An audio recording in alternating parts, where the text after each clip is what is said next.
நீ இப்பொழுது ஓர் ஆள் இல்லை, 2 பேர். உனக்கு வேண்டாம் என்றாலும் குழந்தைக்கு ஆகாரம் வேண்டும் அல்லவா? வா, வந்து உட்கார். நொடியில் நோய்க்கஞ்சி வைத்துக் கொடுக்கிறேன். வேண்டாம் மன்னி, நீங்கள் எதற்கு இப்போது பகுகாரியமாக தளிகை செய்து கொண்டிருக்கிறீர்கள்? நான் எதற்கு இருக்கிறேன்? நீங்கள் ஓய்வெடுங்கள், நான் தளிகை செய்கிறேன். அது சரி. நான் என்ன திருமலையிலிருந்து உன் அகத்திற்கு விருந்தாளியாகவா வந்திருக்கிறேன்? உன் பிறந்தகத்திலிருந்து உன்னை சீராட்ட வந்திருக்கிறேன். வாய்க்கு ருசியாக உனக்கு பிடித்ததையெல்லாம் தளிகை பண்ணி போட வந்திருக்கிறேன். உன் அண்ணா ஊருக்கு வந்து நீ உண்டாகி இருக்கிறாய் என்று சொன்னதும் நான் எவ்வளவு சந்தோஷப்பட்டேன் தெரியுமா? உன்னை ஒரு வேலையும் செய்யவிடக்கூடாதென்று உன் அண்ணாவின் உத்தரவு. சரி மன்னி, அதற்காக ஒரு வேலையும் செய்யாமல் நான் உட்கார்ந்திருக்க வேண்டும் என்றால் கஷ்டமாக இருக்காதா? ஒரு கஷ்டமும் இல்லை, நீ பேசாமல் உட்கார். கர்ப்பிணியான நீ வேலை செய்வதை உன் அண்ணா பார்த்துவிட்டால் அப்புறம் என்னை வைத்து தீர்த்து விடுவார். நீங்கள் என்ன சொன்னாலும் சரி, என் மனதை ஏற்க மறுக்கிறது. நீங்கள் இப்படி வாங்களேன். என்ன செய்ய போகிறாய்? நீங்கள் சென்று நொய்க்கஞ்சி வையுங்கள், நான் இந்த காய்கறிகளையாவது நறுக்கி கொடுக்கிறேன். காந்திமதி, நீ எதுவும் செய்யக்கூடாது. பகுல நாச்சியார், நான் உன்னிடம் என்ன சொன்னேன்? நீ என்ன செய்து கொண்டிருக்கிறாய்? காந்திமதியிடம் வேலை எதுவும் வாங்காதே என்று சொன்னேன் அல்லவா? கேட்டால் தானே. நீ பேசாமல் உட்கார் என்று நானும் சொல்லிக் கொண்டுதான் இருக்கிறேன். ஆனால் இவள் கேட்க மறுக்கிறாளே. காந்திமதி, நீ தளிகை உள்ளுக்கு வரவே கூடாது. சென்று ஓய்வெடுத்துக்கொள். இதை மட்டும் இந்நேரம் உன் தங்கை பெரிய பிராட்டியிடம் சொல்லியிருந்தால் போதும். 24 மணி நேரமும் உண்ணுவதும் உறங்குவதுமாகவே கழித்திருப்பாள். அவள் சின்ன பெண் தானே அண்ணா? சின்ன பெண்ணா? காந்திமதி, உன் அண்ணா அவளுக்கு வரன் பார்த்து கொண்டிருக்கிறார் தெரியுமோ? அப்படியா? எதற்கண்ணா இவ்வளவு சீக்கிரம் அவளுக்கு கல்யாணம்? அம்மாடி, உன் கண்ணுக்குத்தான் அவள் சின்ன பெண். உலகத்தின் கண்ணுக்கு அவள் திருமணத்திற்கு காத்திருக்கும் மங்கை. ஆனால் ஒன்று காந்திமதி, உனக்கு குழந்தை பிறக்கப் போகிறது என்று செய்தி கேட்டதுதான் மாத்திரம். உடனே புறப்பட வேண்டும் என்று என்னை நச்சரித்து விட்டாள். திருமலையில் நமது அகத்தில் ஒரு வேலையும் செய்யாத அவள் இங்கு உன் அகத்திற்கு வந்ததும் போட்டி போட்டுக்கொண்டு எல்லா வேலையும் செய்து கொண்டிருக்கிறாள். அப்படியா? எங்கே அவள்? வாசலில் கோலம் போட்டுக் கொண்டிருக்கிறாள்.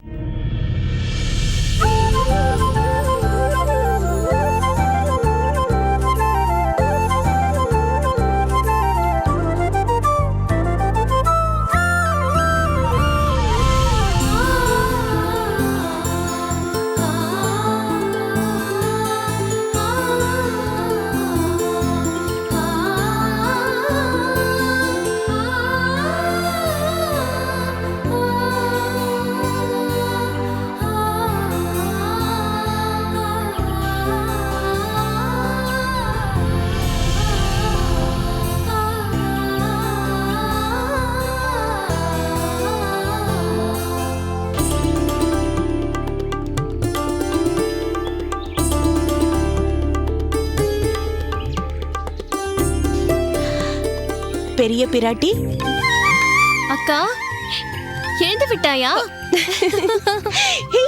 வலிக்கிறது. உள்ளே பாப்பா இருக்கிறது இல்லையா? என்னை மன்னித்துக் கொள்ளுங்கள் அக்கா. அதெல்லாம் இருக்கட்டும், நீ எதற்காக இதையெல்லாம் செய்து கொண்டிருக்கிறாய்? நான் செய்யாமல் வேறு யார் செய்வார்கள்? என் செல்ல அக்காவிற்கு குழந்தை பிறக்க போகிறது அல்லவா? உன்னை தங்கத்தட்டில் வைத்துதான் தாங்க வேண்டும். அக்கா, எனக்கு எவ்வளவு சந்தோஷமாக இருக்கிறது தெரியுமா? இப்போதே ஒன்று சொல்லிவிடுகிறேன். பாப்பாவை நான் தான் தூக்கி வைத்துக் கொள்வேன், தூங்க பண்ணுவேன், பொட்டு வைப்பேன், திருஷ்டி கழிப்பேன். எல்லாவற்றையும் ஒரு பக்கமாக உட்கார்ந்து நீ பார்த்து கொண்டிருந்தால் போதும், சரியா? போடி. இப்போதுதான் எல்லோருமாக சேர்ந்து என்னை எதுவுமே செய்ய விடாமல் உட்கார்த்தே வைத்திருக்கிறீர்கள் என்றால் குழந்தை பிறந்த பிறகும் இப்படித்தானா? ஆமாம், சித்திதான் குழந்தைக்கு எல்லாம் செய்ய வேண்டும். முடியாது. சீக்கிரம் திருமணத்தை செய்து கொண்டு உனக்கென்று ஒன்றை பெற்றுக்கொள். போக்கா. என்ன பெரிய பிராட்டி, எதற்கு இவ்வளவு வெட்கம்? காலாகாலத்தில் கல்யாணம் பண்ணிக்கொள்ள வேண்டியதுதானே? நான் 6 மாதத்திற்கு முன்பே இவ்வளவு ஜாதகத்தை கையில் எடுத்து விட்டேன்.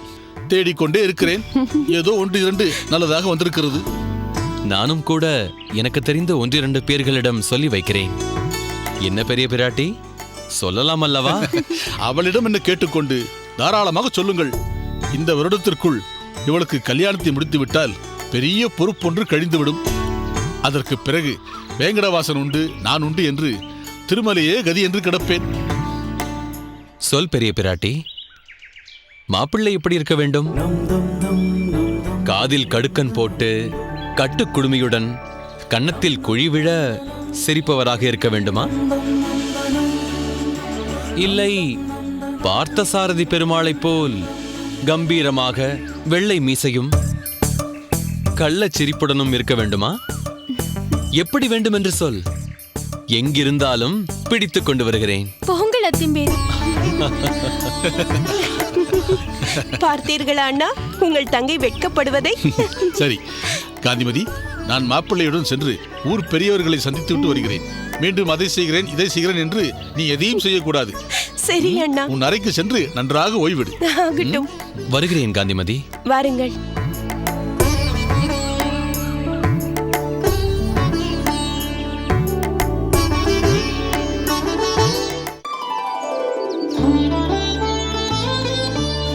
மாப்பிள்ளை, நான் இந்த காஞ்சியம்பதிக்கு வந்து வரதராஜ பெருமாளை சேவித்து எத்தனை நாட்களாகிறது தெரியுமா? என்ன செய்வது, தங்களுக்கு நேரம் போதவில்லை, அதுதான் காரணம். அப்படி சொல்ல முடியாது. நேரம் போதாமை என்பது நாம ஏற்படுத்திக் கொள்வதுதான். இந்த அத்திகிரி வரதனை சேவிப்பதற்காக செலவழிக்காத நேரங்களை நாம் வாழ்ந்து என்ன பயன்? அதனால் என்ன, இன்று எனக்கு சந்தான பாக்கியத்தை தந்த வரதராஜ பெருமாளுக்கு நன்றி சொல்ல நாம் தான் காஞ்சியம்பதிக்கு வந்துவிட்டோமே. அதற்காக காரணம் இருந்தால் மட்டுமே வரதனை சேவிக்க வரவேண்டும் என்பதில்லை. நீங்கள் திருப்பெரும்புதூருக்கு தங்கையை பார்க்க வரும்போதெல்லாம் நாம் காஞ்சியம்பதிக்கு வந்து போகலாம். அடுத்த முறை நிச்சயம் அதை செய்ய வேண்டும். ஆஹா, பெருமாளின் கம்பீரமும் அவன் ஆஜானுபாகுவான ஆகிருதியும் என்னை மிகவும் கவர்ந்து விட்டன. வரதனின் முகத்தில் இருக்கும் வடுக்களே அவனுக்கு அழகு சேர்க்கிறதோ என்று எனக்கு தோன்றுகிறது. அது சரி, இவ்வளவு தூரம் கோயிலுக்குள்ளே சுற்றி இருக்கிறோம். உங்கள் நண்பர் திருக்கச்சி நம்பிகள் கண்ணிலேயே படவில்லையே. ஆலவட்டம் வீசி அலுப்பாயிருக்கும், சற்று ஓய்வெடுத்துக் கொள்ளேன் நம்பி என்று பெருமாள் சொல்லியிருப்பாரோ என்னவோ. இருக்கலாம். பெருமாளுடன் நேரடி தொடர்பு அவருக்கு இருக்கிறதே. அப்படிப்பட்ட ஒருவருக்கு எத்தனை செருக்கு இருக்க வேண்டும். ஆனால் செருக்கின் சிறு சுவடு கூட இல்லாத மழலையின் முகம் அவருக்கு. நீங்கள் தான் பார்க்க போகின்றீர்களே, வாருங்கள், இங்கேதான் எங்கேயாவது இருப்பார்.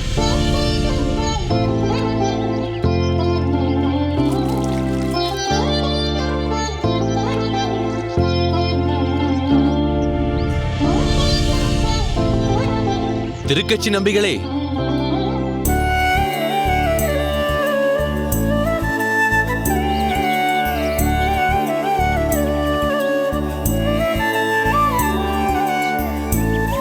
வாருங்கள் வாருங்கள். வணக்கம். சோமயாஜி, இதென்ன அபூர்வமான சந்திப்பு. சேவிக்க வந்தது வரதனை, சந்திக்க வந்தது தங்களை. சரி, தாயாரையும் பெருமாளையும் சேவித்தீர்கள் அல்லவா? ஆஹா, கண்குளிர சேவித்தோம். இவர் என் மைத்துனர் ஸ்ரீமான் பெரிய திருமலை நம்பி. அப்படியா? நமஸ்காரம். நமஸ்காரம். இவரின் பெயர் எனக்கு பரிச்சயமானதுதான். ஆனால் இப்பொழுதுதான் இவரை நேரில் சந்திக்கும் வாய்ப்பு கிடைத்திருக்கிறது. இவரின் பெயர் பரிச்சயமானதா? அது எப்படி? அடியேன் யமுனாச்சாரியாரின் ஆசிரமத்தில் இவரை பற்றி நிறைய கேள்விப்பட்டிருக்கிறேன். நானும் கூட தங்களை பற்றி அங்கே நிறைய பேர் சொல்லி கேள்விப்பட்டிருக்கிறேன். அடியேன் திருமலையில் சீனிவாசனுக்கு தீர்த்த கைங்கரியம் செய்து வருகிறேன். இவரின் அகமுடையாள் காந்திமதி என் தங்கை. தாங்கள் நாளை கைங்கரியம் செய்ய சற்று தாமதமாக வருவதற்கு வரதனிடம் அனுமதி கேட்க வேண்டும். எதற்கு? ஆமாம், நாளை என் தங்கைக்கு சீமந்தம். அந்த மகிழ்ச்சியான தருணத்தில் தாங்கள் அங்கிருந்து என் தங்கையை ஆசீர்வதிக்க வேண்டும் என்று ஆசைப்படுகிறேன். திருக்கச்சி நம்பிகளே, வழக்கமாக என் அகத்தில் ஜலம் மட்டும் அருந்திவிட்டு போவீர்கள். நாளை உணவருந்திவிட்டு சற்று ஓய்வெடுத்துக்கொண்டு பிறகு வழக்கம் போல் வரதனை சேவிக்கப் போகலாம். இதற்குத்தான் முதலிலேயே அவரிடம் அனுமதி வாங்கிக் கொள்ளுங்கள் என்றேன். தாங்கள் தவறாமல் வர வேண்டும். தங்களுக்காக காத்திருப்போம் திருக்கச்சி நம்பிகளே.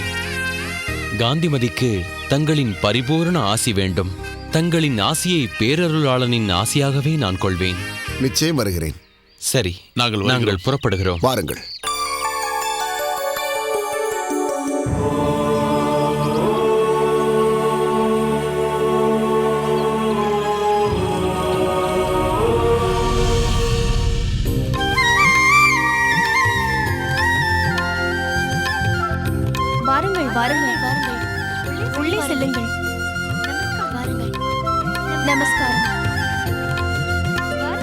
வாருங்கள் வாருங்கள் உள்ளே செல்லுங்கள். வணக்கம் ஐயா. வாருங்கள். நமஸ்காரம்.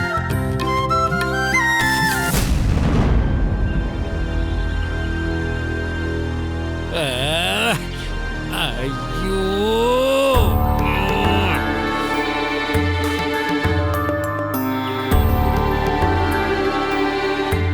அச்சே, இது என்ன? இது வாயிலை அடைத்துக் கொண்டு இப்படியா கோலம் போடுவார்கள்? இதில் வண்ணங்கள் வேறு பூசி இருக்கிறார்கள். அலங்கோலமாக. குணவல்லி, யாரடி இந்த ஆள்? ஏதோ சாணியை மிதித்தது போல் முகத்தை இப்படி சுழித்துக் கொள்கிறான். தெரியவில்லையே. பெருமாளே, இதை எப்படித்தான் துடைப்பேனோ? வாருங்கள் வாருங்கள் வாருங்கள் கமலநாயன பட்டரே. பெரிய பிராட்டி, பேரை பார்த்தாயா? கமலநயன பட்டராம். முழ நீளத்துக்கு இருக்கிறது. என்ன ஆயிற்று? ஏதோ முகம் சொலித்தது போல் தெரிகிறதே. இருக்காதா பின்னே? காலெல்லாம் வர்ணப்பொடிகள். கோலம் போடுகிறேன் என்று யாரோ வர்ணப்பொடியால் சாலையே போட்டு இருக்கிறார்கள். இதையெல்லாம் யார் கண்டுபிடித்தார்களோ?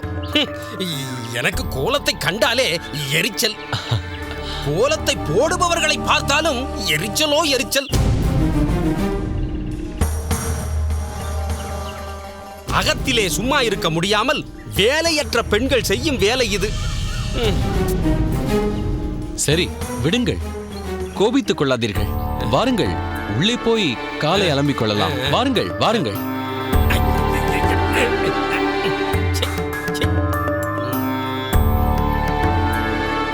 ஐயோ, காலில் சற்று வர்ணப்பொடி பட்டதற்கே இப்படி சிலுசிலுக்கிறதே. பாவம் இதன் மனைவி. எப்படித்தான் இதை சமாளிக்கிறாரோ? நீ வேறு, அதற்கு இன்னும் திருமணமே ஆகவில்லை. அந்த கமலநயன பட்டர் எங்கள் ஊர்தான். பாவம் அந்த பெண். யார்தான் இந்த இம்சையிடம் மாட்டப் போகிறாரோ? அடடே, வாருங்கள் கமலநாயன பட்டரே, வாருங்கள். என்னவாயிற்று? கால் தாங்கி நடந்து வருகிறீர்கள்? என்னவென்று சொல்வது? கால் முழுவதும் வண்ண கோலங்கள். கோலங்களா? அது ஒன்றுமில்லை. நம் வாசலில் இட்ட கோலத்தின் வண்ணப் பொடிகள் இவர் காலில் பட்டுவிட்டதாம். அவ்வளவுதானே? நான் இவரை புழக்கடைக்கு அழைத்து செல்கிறேன். மாப்பிள்ளை, நேரமாகிவிட்டது. நீங்கள் சென்று மனையில் அமருங்கள். சரி, வாருங்கள்.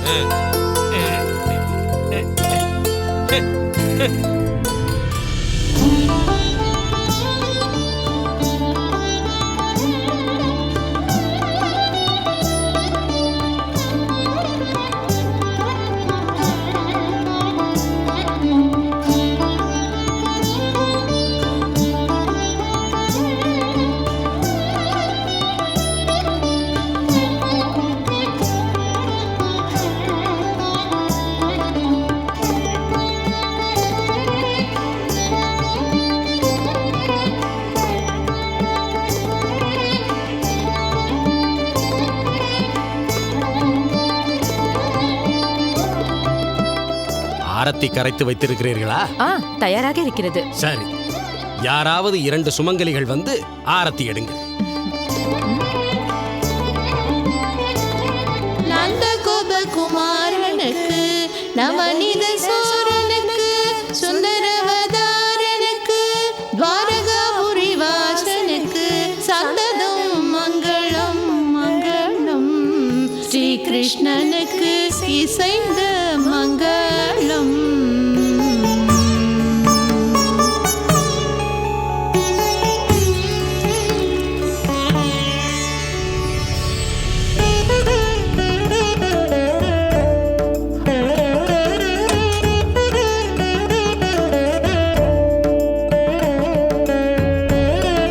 ஏண்டி பெரிய பிராட்டி, அத்திம்பேர் எதுவும் ஆகாரம் சாப்பிட்டாரா? காலையிலிருந்து வெகுவாக அலைந்து கொண்டிருக்கிறார். நீயாவது அவரை கவனிக்க கூடாதா? என்னக்கா இது? நான் கவனிக்கவில்லை என்று உனக்கு தெரியுமா? அப்படியா? சரி, எதுவும் சாப்பிட்டாரா இல்லையா? சாப்பிட்டார் காந்திமதி. ஏதோ வேலை வேலை என்று பறந்து கொண்டிருந்தவரை நான் தான் கட்டாயப்படுத்தி உட்கார வைத்து கொஞ்சம் பொங்கல் பரிமாறினேன். ஏதாவது விசேஷம் என்றால் அவர் இப்படித்தான் பசி தெரியாமல் பம்பரமாய் சுழன்று கொண்டிருப்பார். நான் கூட இருந்தால் கையை பிடித்து இழுத்து உட்கார வைத்து கொஞ்சமாவது சாப்பிட செய்வேன். இன்று இருவரும் மனையில் உட்கார்ந்து விட்டோம். கவலைப்படாதேக்கா, மன்னிதான் ஆகாரம் கொடுத்து விட்டேன் என்கிறாரே, பிறகு என்ன? சரி சரி. வகுலா, அனைவரும் அமருங்கள். இன்னும் சற்று நேரத்தில் நம் நப்பிண்ணை மாமி வீணை வாசிக்கப் போகிறாள். அதை நம் காந்திமதி கேட்கட்டும். ஏனென்னா நாங்களெல்லாம் கேட்க கூடாதா? காதிருப்பவர்கள் எல்லாம் கேட்கலாம். யார் கேட்கிறார்களோ இல்லையோ, முக்கியமாக இவள் வயிற்றிருக்கும் குழந்தை இந்த இனிமையான வீணை இசையை கேட்க வேண்டும். என்னன்னா சொல்கிறீர்கள்? வயிற்றில் இருக்கும் குழந்தை இதை கேட்க முடியுமா என்ன? நிச்சயம் கேட்க முடியும். நம் ஸ்ரீமத் பாகவதத்தில் சொல்லியிருக்கிறதை சொல்கிறேன், கேளுங்கள். கருவுற்ற முதல் மாதத்தில் தலையும், 2 மாதங்களின் முடிவில் கைகள், பாதங்கள் மற்றும் பிற உறுப்புகளும் வடிவம் பெறுகின்றன.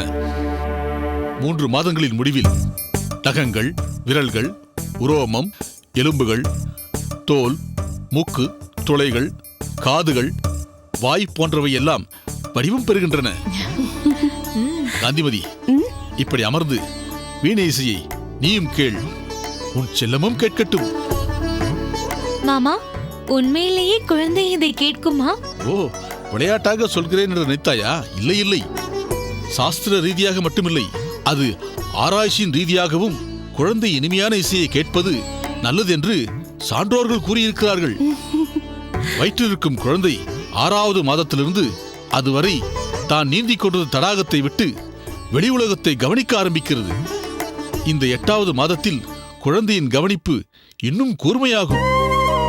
வீணை போன்ற மற்ற மங்கள ஒலிகளை குழந்தையை கேட்க வைப்பதன் மூலம், குழந்தாய் பயப்படாதே, மங்கள ஒலிகள் முழங்கும் உலகம் இது, அன்பு நிறைந்த உலகம் இது, உற்றாரும் உறவினருமாக நாங்கள் எல்லாம் உன் வருகைக்காக காத்திருக்கிறோம் என்று அதற்கு உறுதி கூறத்தான் இந்த சடங்குகள் எல்லாம். இப்போது புரிகிறதா? நன்றாக புரிகிறதண்ணா. சரி, அனைவரும் அமருங்கள், மங்கள இசை தொடங்கட்டும். ஐயோ, சுவாரஸ்யமாக பேசிக் கொண்டிருக்கலாம் என்று பார்த்தால் விடமாட்டார்கள் போல இருக்கிறதே. அதிலும் ஏதோ ஒரு மாமி தம்பூரா வாசிக்க போகிறதாமே. குணவல்லி, என்னடி இது? இப்படி ரசனை இல்லாத ஜென்மமாக இருக்கிறதே. தம்புராவுக்கும் வீணைக்கும் வித்தியாசம் தெரியாத சரியான ஜடம். அது ஜடமாகவோ மடமாகவோ இருந்து விட்டு போகிறது. உனக்கென்ன? விடேன். ஆமாம் ஆமாம், எனக்கென்ன வந்தது? அந்த ஜடத்தை திருமணம் செய்து கொள்ள போகும் அந்த பெண்தான் பாவம்.